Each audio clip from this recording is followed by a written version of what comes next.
haven't guessed by all the scarves around the room by now, it's obvious that joining us today is the Seattle Sounders head coach, Sigi Schmid. Please welcome Coach Sigi Schmid.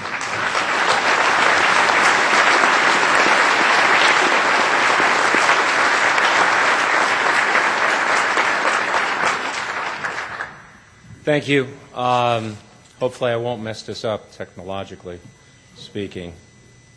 He said I just had to push a button and the thing would come up and I could play it.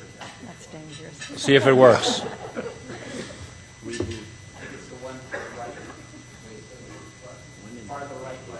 Farther right button? That one?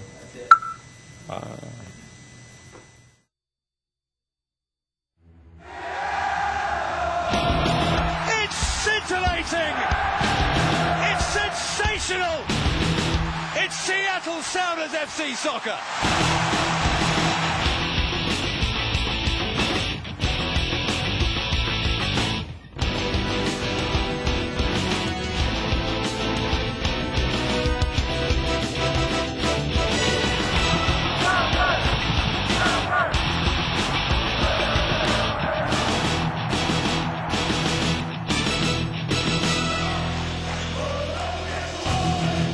The Sounders chasing a first victory of 2011. Header comes in, it's magnificent! Absolutely magnificent! Zakawani, the flying winger, gets it back by Brian White. Freeburg making a run here. Can Zakawani set him up? He goes alone! This is electrifying!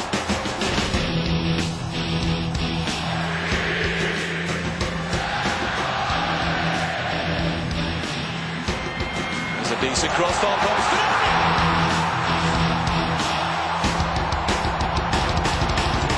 Here's Brad Evans. Evans on the right, fires, goal! Scintillating work by the Seattle Sounders. Minute and a half into stoppage time. Who can get on the end of this? Here comes the delivery. Here we go. Header comes in. A nice winning goal, and it's Jeff Park. Lightning strikes twice.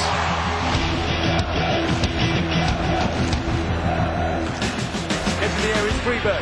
Kills it towards the far post. What a goal by Eric Freeburg. Towards the near post. It's a goal.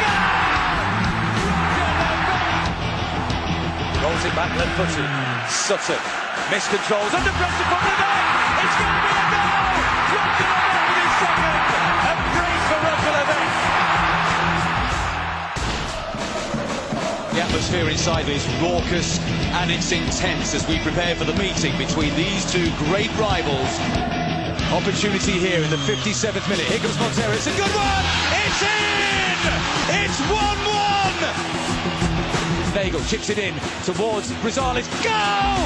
What a goal by Montero, and he has silenced the Portland fans. What a moment for the Sounders. Ozzy Alonso steps up and scores! Portland 2, Seattle 3. What a comeback by the Sounders. Nagel could go all the way here. Right foot drive, and it's going to go in! 1-0 Seattle! Cross comes in. Oh, it could be another one, it is! Lamane go for the hat-trick! Oh, and it's a hat-trick from the boy from Federal Wales.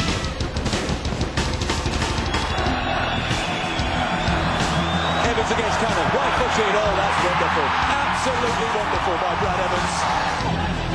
Jim Merritt hooks it clear, and as far as Montero, opportunity, Freddie Montero, oh, I say, that is world class from Freddie Montero, and the Cascadia Cup is heading down the I-5 to the city of Seattle.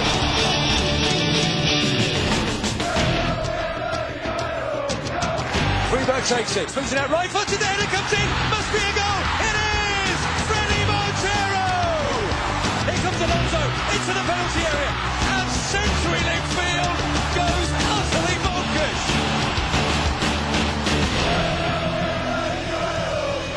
60,000 plus are here to pay tribute to his magnificent career. Rosales sends it forward towards Ochoa. Ochoa's onside! Yes! Sammy Ochoa! The Nagel slides it through. Freddie Montero! Oh, goal. Casey Keller, magnificent. Chris Wondolowski. Keller's got to get back in his goal. Wondolowski saved again by Casey Keller. Still not cleared. Simon Dawkins. Drive comes in. Keller again for a third time. And he smothers the danger again. This is absolutely astonishing. You will not see better goalkeeping anywhere in the world.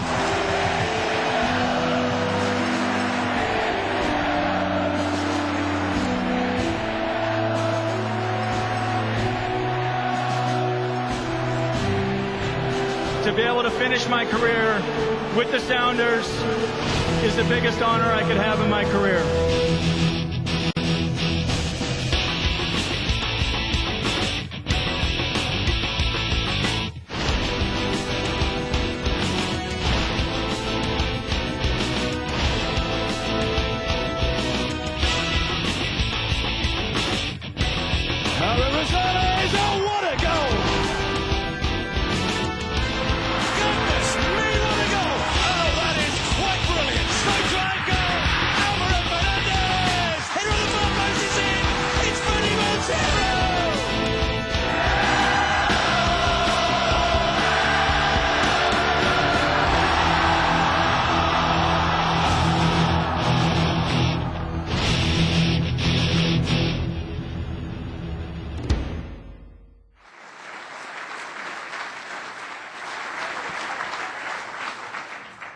I know whenever I see that, I always get choked up a little bit, and my wife wants a copy of it or something now, but we'll have to get that to her. But first off, thank you for having me here, and being able to speak to you is a tremendous privilege.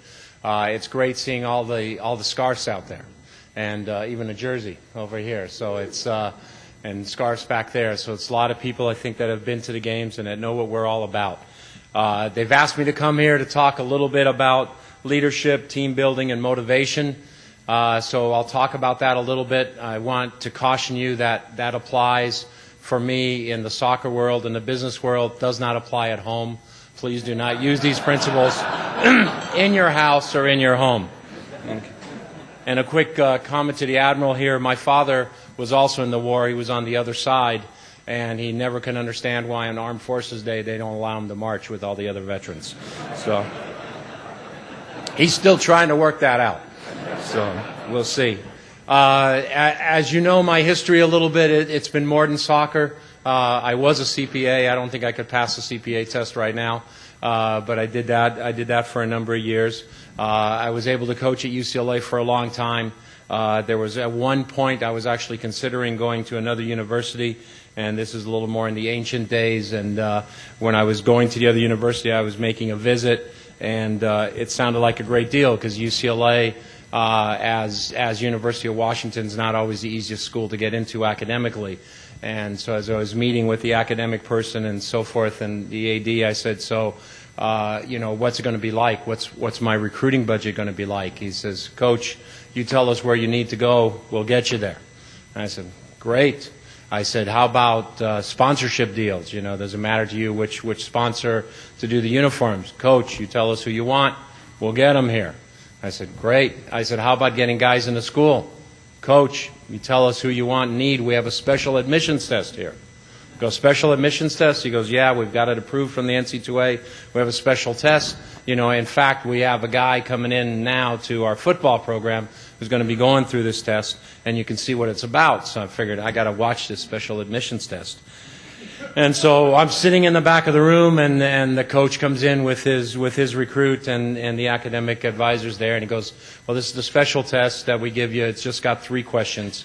The first question is, what are the 2 days in a week that begin with T?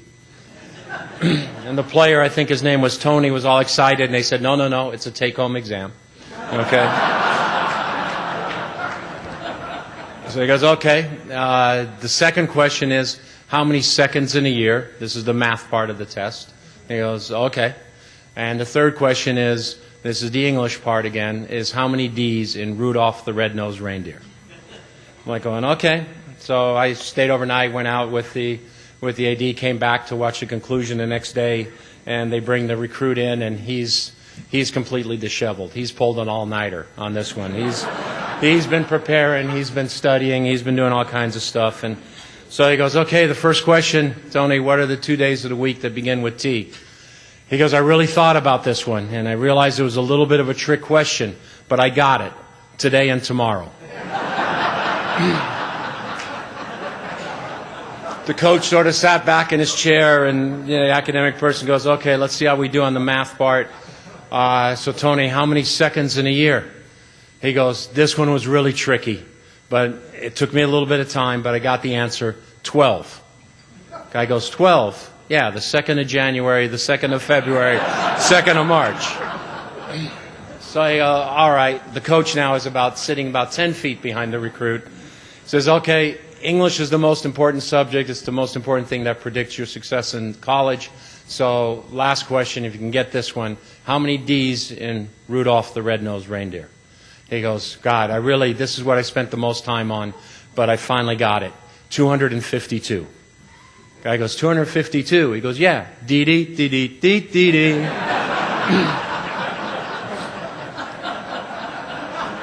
I quickly realized that was not the school for me, so I ended up not going there. So we'll talk a little bit about what I came here to talk about, a little bit about leadership and so forth. And everybody's got their own ways of doing it, and what works for me might not necessarily work for you, but there's certain principles I think that we can all share. And for me, the most important thing is observation. Whenever I've had the privilege of coaching a number of different soccer teams now, or they've gotten rid of me, whichever the case may be. But I've had the opportunity. So when you go into a new situation, you got to observe. You got to observe. You got to see what's going on. I remember when I first became an assistant coach to the U.S. World Cup team, and the coach of the team was a guy by the name of Bora Milutinovic. And Bora really didn't know what U.S. coaches needed, or what they knew, or what they were all about. And I remember one of my first meetings with him, and he always in press conferences would never speak English, but his English was very good. And he would test me. And the best team in the world at the time was AC Milan. And so we're sitting there and we're having lunch, and he's saying, Ziggy, you know this team, AC Milan? I go, yeah. He goes, well, left fullback is Maldini. Right fullback is who? I go, Panucci. He goes, yeah, see, correct. And in the midfield, they have Ancelotti, and the other midfielder, Albertini. See. And he would go through the whole thing, and it was like his testing of me, his observing of me, his determining through observation, is this a person that can help me? So it's important that you go in and you observe, and you see what's out there for you. You have to listen. Okay? Leadership is all about listening, and if you come into our coaches' meetings, and we have 5 coaches, and you come into the meetings, and there's some interesting discussions. And I've selected coaches who I think can bring different points of view. But our meetings get there, and you have to listen.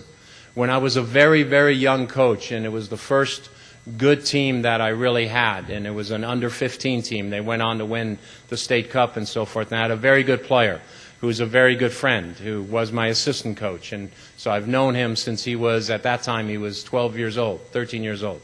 And so we're playing a game, and I'd coached all these teams, and I'm the coach on the sideline. Hey, no, move to the right, over to the left, pass it here. No, hold the ball, do all this stuff. And he just turned in the middle of the game and looked over at me and said, would you be quiet?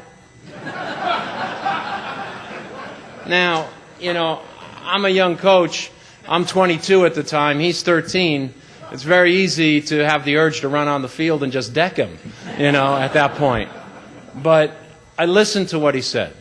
And I shut up because I realized I was overcoaching.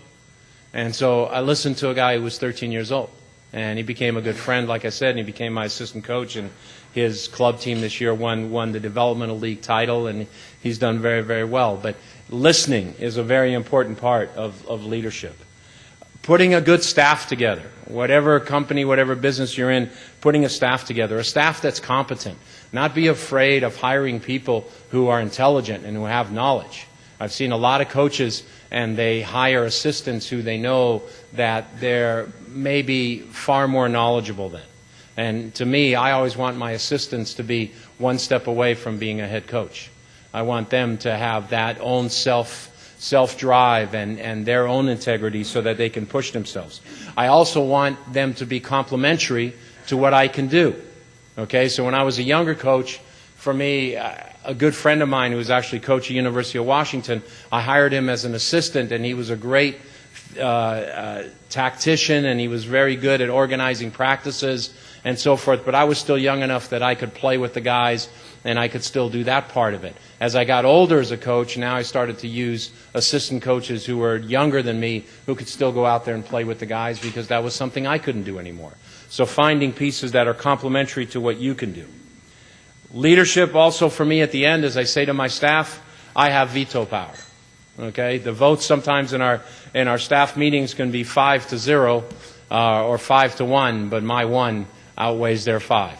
So at the end of the day, why do I have veto power? Is because I'm the one who gets fired. Okay, they're not going to fire my fitness coach, and they're not going to fire my goalkeeper coach, but they're going to fire me. So at the end of the day, I have to have veto power. Okay, knowing when to act is an important part of leadership as well. As a young coach, sometimes I'd go up to a player 2-3 days before a game, and I realize I don't think I'm going to start this guy this game, and he's probably going to take it a little hard, so let me tell him. So now I'm sort of telling him 3 days before a game, you know, I don't see you playing necessarily this weekend. And sure enough, what would happen the next practice, the guy who was playing would get injured, and now I'd have to go to this guy. Well, forget what I said a day ago. You're my man. You're the guy. I need you now. You know, you're definitely the guy who can do this. So I've learned sometimes to stall it a little bit. You know, pick the right moment as to when to act and how you determine that. And finally, for me, leadership is also about trusting your gut.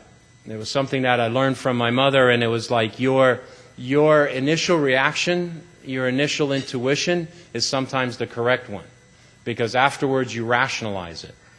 But you got to make sure that your initial reaction is not an emotional reaction, because if it's an emotional reaction, then it's wrong as well.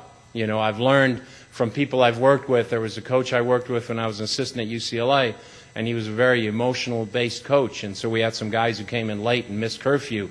And so I think curfew was 12 o'clock, and they came in at like 12:05. So he benched all 3 of them, who were our 3 best players. And I'm like trying to talk to him, let's sleep on this. Let's sort of decide tomorrow, you know, on this one. No, he benched all 3 players. And this is the early years of soccer, so this is 1979, and we actually have a game on ESPN. So now we're on ESPN, our 3 best players aren't playing, so ESPN says basically, hey, that's enough with you guys, you're not playing. 2 weeks from now you're supposed to have another ESPN game, we're canceling it. And all of a sudden the whole team went into a free fall that whole season because of a 5-minute breaking of curfew. Was it right to suspend them? Was there another way to do it? I don't know. But the thing is, not to be emotional in your decisions, but trust your first instincts, you know, because sometimes afterwards rationalizations occur.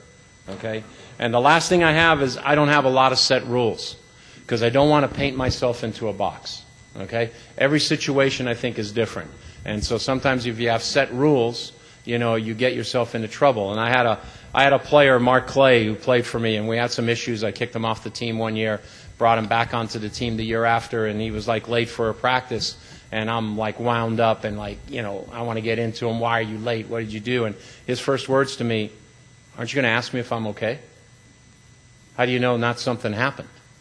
And so all of a sudden, ever since then, when something happens like that, first thing I say to a player, you okay? Is everything all right? Family all right? And then when they say, no, I'm fine, everything's okay, then I rip into it.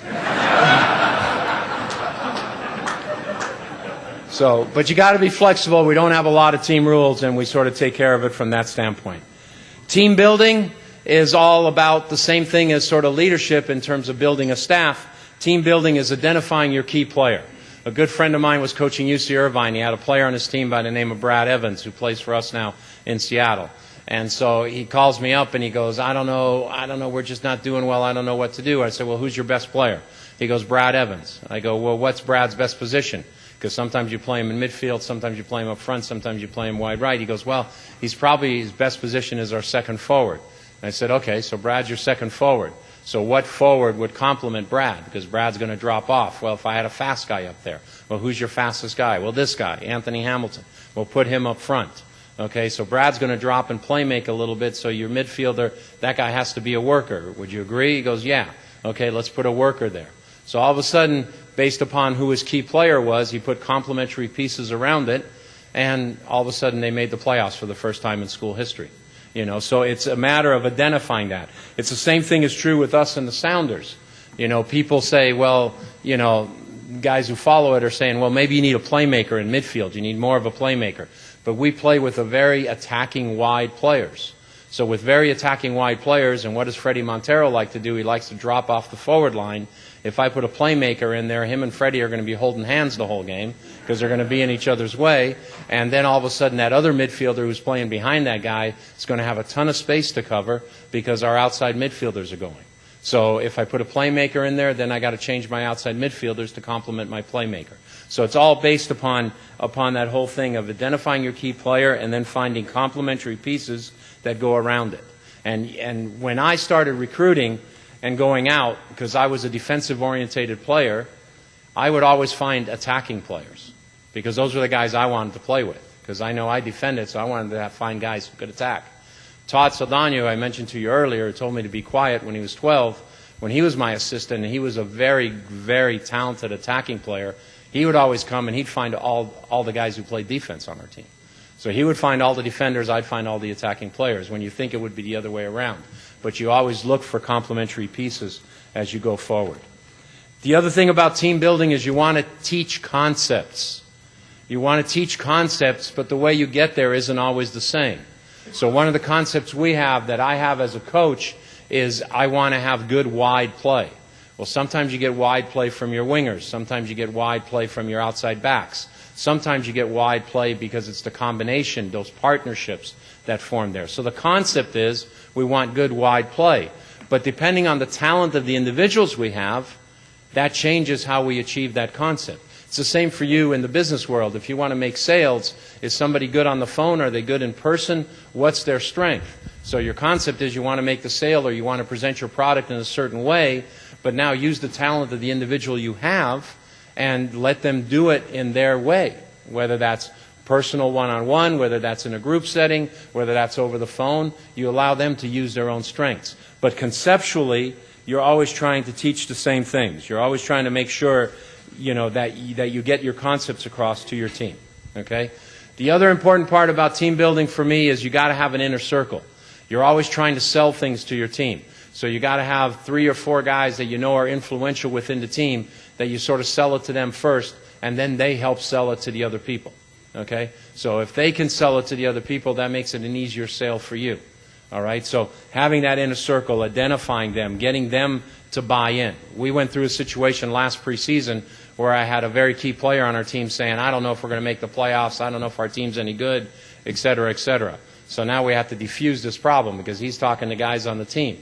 So we have to diffuse it. So I had to talk to guys. I had to have a meeting here, a meeting there, a meeting with this guy.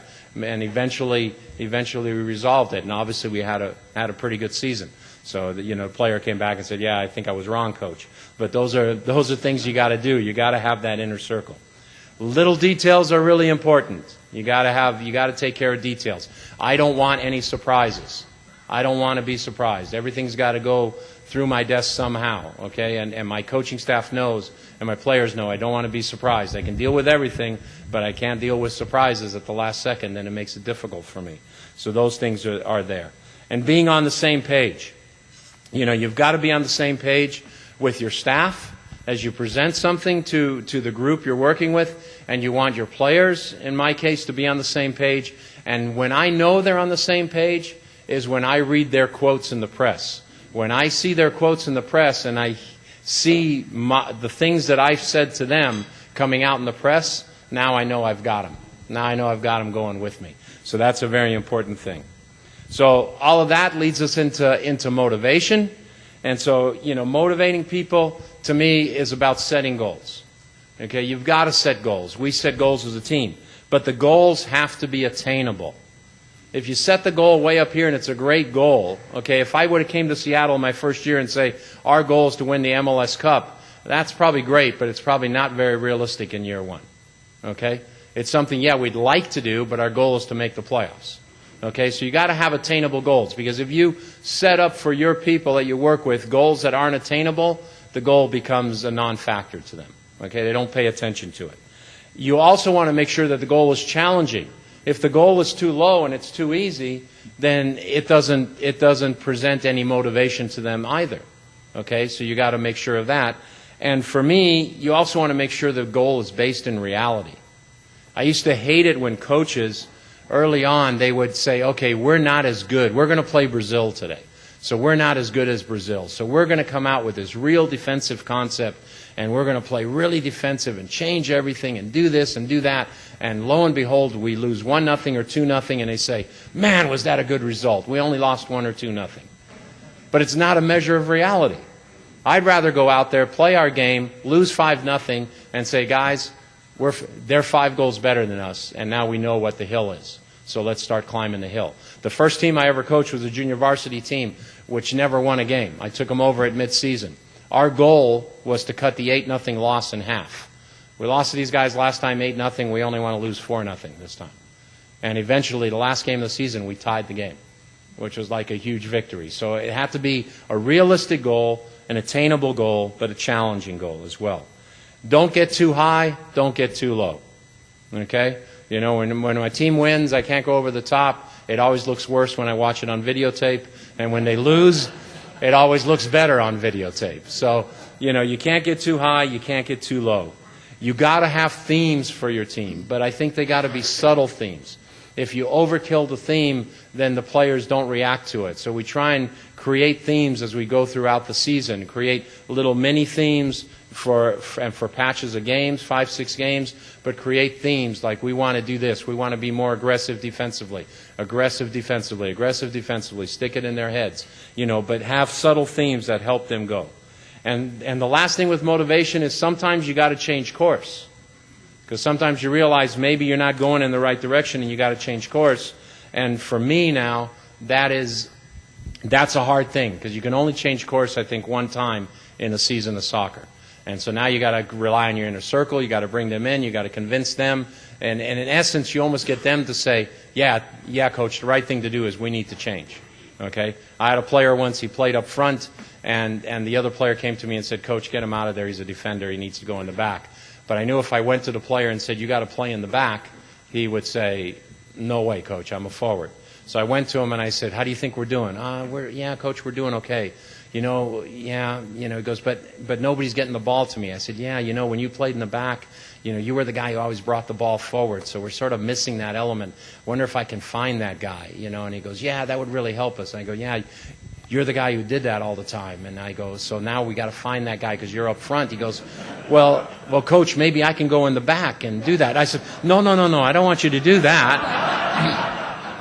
Because you're doing it for us up front right now. No, coach, I really want to go in the back. And at the end of the day, he's begging me to play in the back. I mean, that's the ideal guy, and you can work with those things. I'm going to leave you with 2 final things. The 2 final things I'm going to leave you with is this. One is, and it's a German word, but it's one that I believe in very strongly. It's called Fingerspitzengefühl, which is fingertip feelings.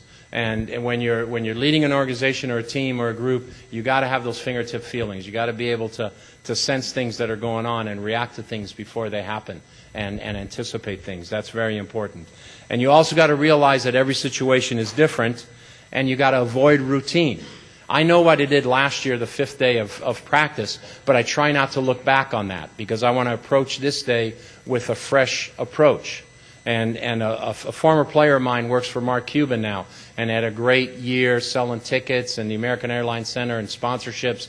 And so he said, okay, I want to hear what our plans are for next year. And they came in and said, well, we're going to keep this program and keep this program and keep that program, and did really well. And Mark Cuban goes, well, how do you know that another program couldn't do better? Have you looked at it? Have you decided? Go back and bring me some other programs that you think might do better than the programs you use now.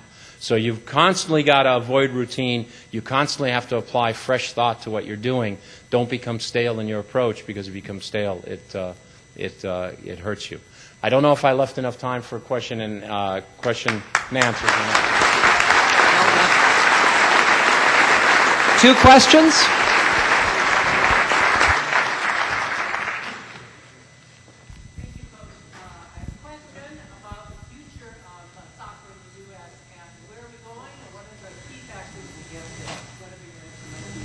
Well, I think we're growing and we're getting better all the time. Sometimes we look forward as to where we want to be. Sometimes we have to look in the rearview mirror and realize where we've come from, because we've made a lot of strides and we moved forward an awful lot. We got to continue to develop our young players. We got to continue to understand that that the U.S. is a melting pot, and our soccer team has to be a mix of cultures. So our playing style has to be more of a mix of cultures, and I think that's something that's starting to happen. We've got to continue to challenge ourselves, play more games in Europe, which we're starting to do now as well. And I think slowly but surely, and unfortunately, we need MLS to continue to grow, but we also need our players to continue to go to Europe and play in Europe as well, because that leaves openings for other players to develop here, so it makes our overall program stronger and stronger. So I think we're on a good road, but it's not one of those things where you can say 5 or 10 years. Sigi, thank you for all that you do for our city. It's been a real pleasure following the Sounders. What's the latest on Casey Keller and the role that he may play with the team in the future and connecting with the community? Well, Casey's obviously deserves a little bit of time to sort of evaluate everything. I mean, he's played for a lot of years, and he's jumped around and dove around for an awful lot. I know Casey is a very intelligent individual. I know he feels he's competent in a number of areas. He could coach if he wants to coach. He could go into media if he wants to do that. He could go into some sort of administration, technical director if he wanted to do that. I think Casey's going to explore some of those areas. I think at the outset you're going to see him more involved on the media side, and see him involved whether it's our telecasts or pregame shows, maybe taking over some of the things that Arlo did on the radio and so forth. But certainly he's a very important part of our organization. Yes. Sig, if there's one other team in the world that you'd like to emulate, what would that team be, and what would it be about their style of play that you'd like to see the Sounders incorporate? Well, obviously the team that you want to emulate right now is Barcelona, because nobody plays soccer the way Barcelona plays it. And, to have those players technically that can just hold the ball and knock the ball and constantly find options for themselves. I don't know if from A through Z we're technically strong enough to emulate that. But the other thing that people miss on Barcelona is they're also a very aggressive team defensively. When they lose the ball, they're like little rats. They're all over you, and they're constantly harassing you. And I think that's a part that gets overlooked. But right now, I think Barcelona is sort of the level that everybody's trying to attain.